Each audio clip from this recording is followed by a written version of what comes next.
quizás este sea un buen momento para tratar otra cuestión que se ha debatido en esta comisión. Su estructura tarifaria. Desde luego. Y les agradezco que me den la oportunidad de abordar hoy este asunto. Nuestra estructura tarifaria sigue el modelo que el Departamento de Defensa estableció en la Primera Guerra del Golfo, adaptado, por supuesto, a la inflación. Por suerte, lo que esta vez nos está resultando más caro son ciertos avances increíbles en la atención médica en el campo de batalla. En pocas palabras, ahora nos ocupamos... Disculpe, señor. Dígame, ¿cuando estuvo en el ejército presenció algún combate in situ? No, señor, ninguno. Ya, si fuera así, ¿vería las cosas de un modo distinto? Todos conocemos su historial de guerra, congresista. Ahora no hablamos de mi historial.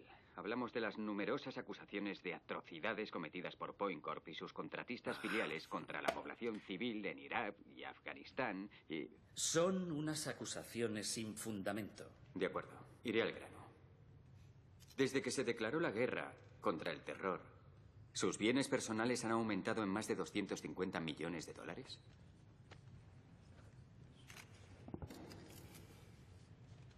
Es una pregunta sencilla. Disculpe, me dijeron que los datos de mis finanzas personales no se debatirían a puertas abiertas. Adáptese. ¿No es ese su eslogan? Adáptate y consigue. Está en este folleto que tengo. Comoda et confice, lo pone en latín. ¿A dónde quiere llegar? Confiar la guerra a mercenarios o a aquellos que la consideran un negocio es un contrasentido en cualquier idioma. Me permito recordarle, señor, que las guerras que libró este país, que lo moldearon, se llevaron a cabo a pesar del coste, no a causa de él. No he venido aquí a recibir lecciones de ética, congresista. No, era de esperar. Y menos aún de usted. Los hombres que trabajan para Point Corp, los hombres a los que deshonra llamándolos mercenarios, son en su mayoría militares estadounidenses retirados.